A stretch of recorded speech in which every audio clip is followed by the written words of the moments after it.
Hey guys, jirtuu nageenyi keessan badhaadhaa bakka jirtan nageenyi keessan isiniif haa baay'atu jechaa irra waan haaraa qabannee dhufneerra waa'ee roozaa keenyaa jechuudha.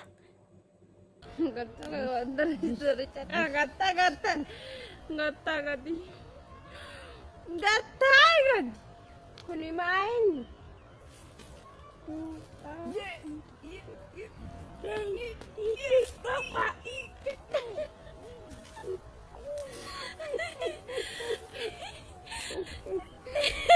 Assalamualaikum warahmatullahi wabarakatuh. Akkam jirtan kabajamtoota fi hordoftoota keenyaa jirtu baganuu jiraatanii deebinee mattanal zaare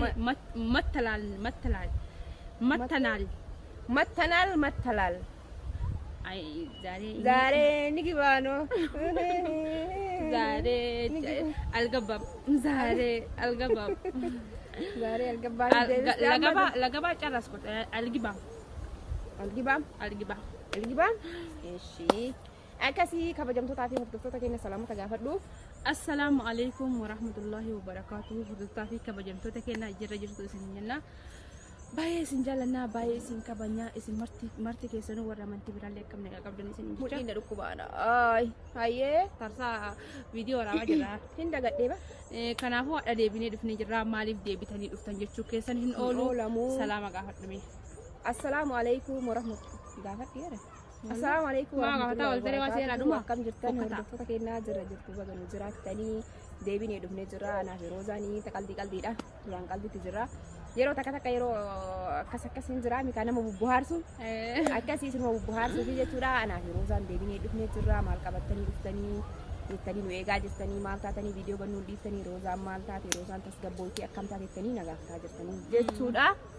Andammootu iyyuu namoota baay'ee nagaafataa jira. Takkaan isin deebisuurra asirra dhufee Roozaa tiyya bareedduu tiyya qabadhee isii wajjin dhufee maaliif gaafii isin nagaafattan deebii maaliif isin hin deebisne jennee dhufnee jechuudha. Takkaan isin deebisuurra gaafii keessan bakka takkatti isin deebisnaa jennaan ka. Hordoftoota fi kabajamtoota keenya jechuun ka Roozaa maalirra geettanii maaliif baddanii akkuma akkasii diddeetanii jettee maaliif achiin haftanii maal jettanii nu gaafachuu jirtanii. Kanaafuu hordoftoota fi kabajamtoota keenya tokko fawwanii beekuu qabdanii. Ani dhiifamallee isin hin jaa hordoftoonni isillee nafa hordoftanii kiyyallee isi hordoftanii wantarsaa kana kiyyaa haafa yaagattaa Yaageti bara lafa argadhe jedhee kan gammadee waa tokko fa'aa lafa argatanii beeksisaa jedhan masjida rabbitti leebaa mushulaan akkasiidha. hattu Ayyee itti fufii. fokkataa tarsaa.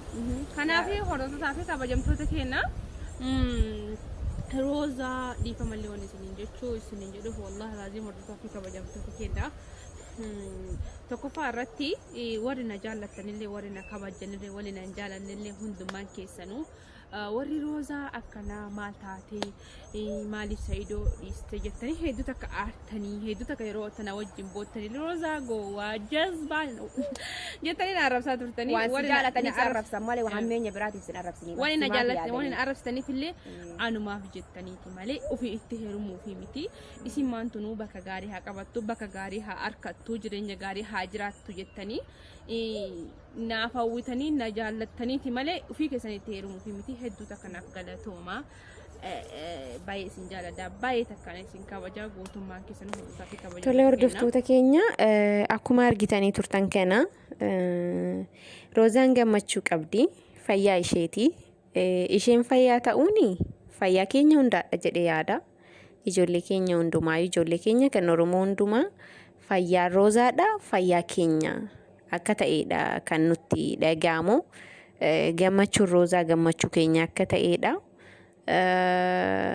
Fayyaa ishee jirti akka baay'ee nuti muddamne sanaa miti. Saadaan akkuma jettee turte habilicha ishee yookiin immoo tiyyuu isa Sumayyaan fiddeefiitiin hin jette jalaa dhoksee jetteerti. Maaliif akka hin godhanneef jalaan dhoksite. Yeroo tokko namni kamiyyuu hiriyaa inuma qaba akkuma beekamu. Yaa ta'u malee hiriyaa jabduu akkana hiriyaa namaaf yaaddu hiriyaa akka haadha akka obboleettii akka hiriyaas waan hunda kan namaaf taatu qabaachuun gammachuu tokkodha baqa gammachuu cinaa tokkooti gara tokkooti bakka tokko noo dhiphatteetiin hin jetti kan gadda kee gammachuu kee sirraa qoodamu hiriyaa akkasii qabaachuun waan baay'ee dansaadhaa fi waan baay'ee nama gammachiisuudha. Ani Sa'aadaa fi Roozaan hiriyoota ta'uun isaanii baay'ee na gammachiise dhugaa jiru dubbachuudhaaf jechaadha. Kanaaf habilicha jalaa dhokseera akka isheen hin godhanne godheeraa jetteerti.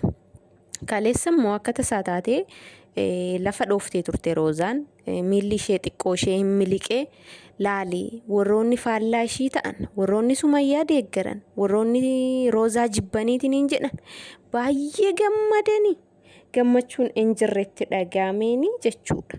Nama miidhama namaatti kana hunda gammaduun maaliif barbaachise? Miidhama nama tokko keessa maaliidha kan argamu?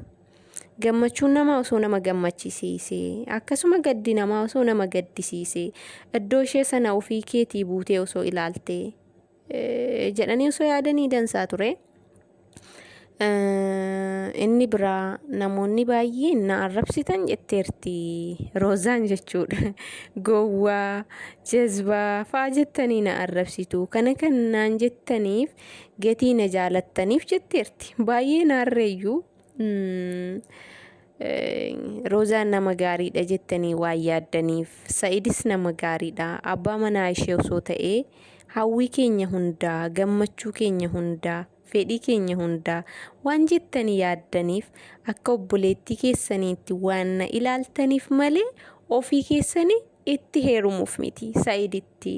Kanaaf akka iddoo guddaa waan naa qabdaniif yookiin akka na jaalattaniif hammas akkanatti ka'aa turtan koomentii irratti na arrabsaa turtanii inumaayyuu viidiyoo adda addaa yeroo hojjettan na arrabsaa kan turtanillee anumaaf na arrabsitanii ofii keessaniif miti.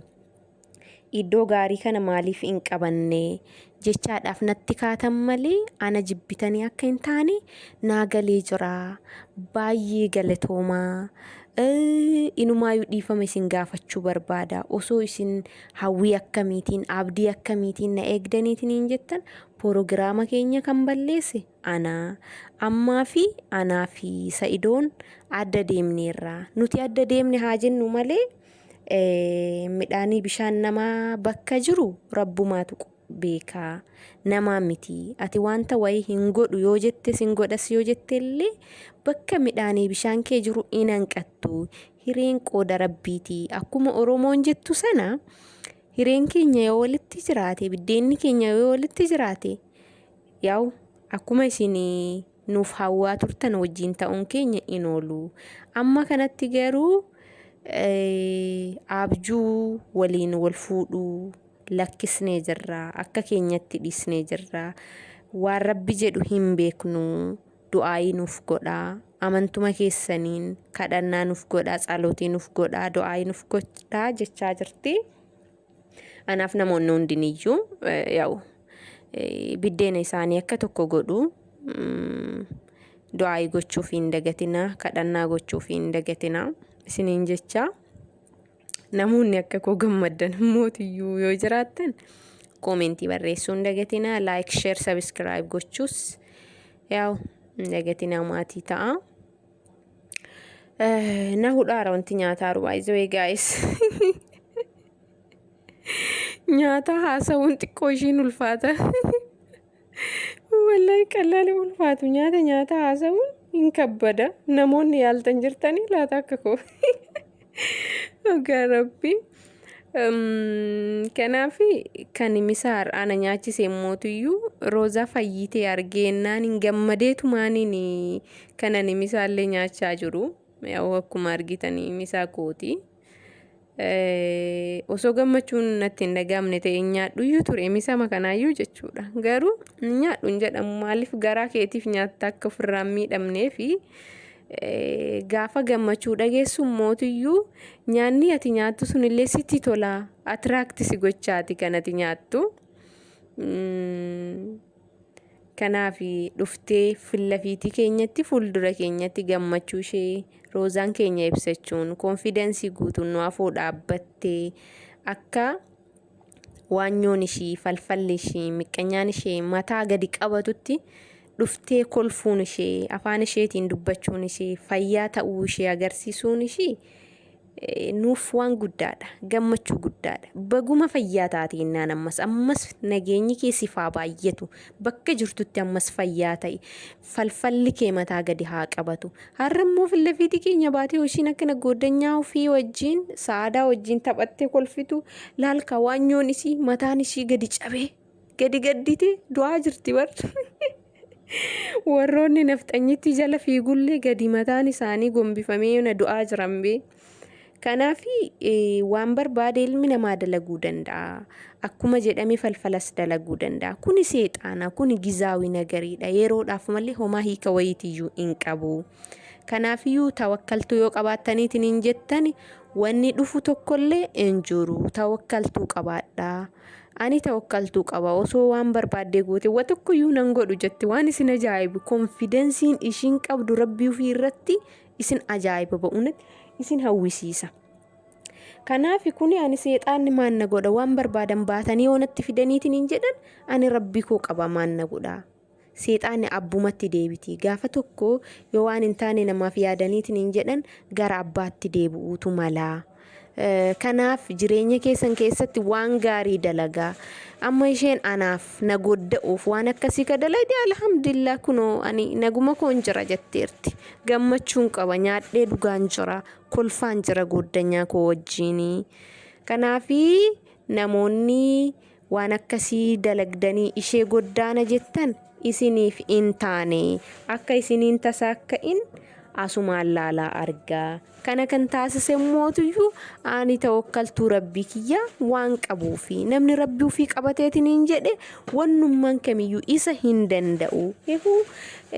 Intinaan kiyya naa deebi'ee fagagtaan kiyya gammachuun natti dhagaame fuuluma kootu waan inni fakkaatu ilaalaa jettee ugaa viidiyoo irraa mureeti kanan fide guutuuf finne malee waan akkasii dirasii jettee namoonni natti kaatanii na gorsitanii na bira dhaabbattanii jettan akka anaaf taatan akka jaalala kootiif taatanii nan beekaa. Kanaafi bakka jirtanitti nageenyi keessan isiniif haa baay'atu isiniin jetteerti. Hunduma keenyaaf iyyuu haa baay'atu ennaan kamaal ennaan wanni kan biraa fayyaa nuu ta'ii.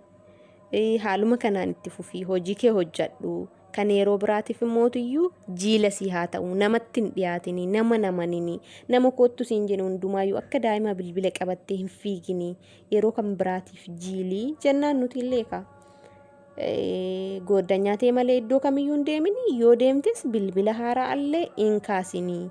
Bilbila haaraa ni kaassataan rakkoo akkamii akka jiru kanumaati ijaan agarti kana jechuudha. Kanaafiyyuu nageenyi kee bakka jirtutti siif haa baay'atu roozaa teenyaa. Mataan illee sin dhukkubini, hamtuun sin tuqini, ija hamaa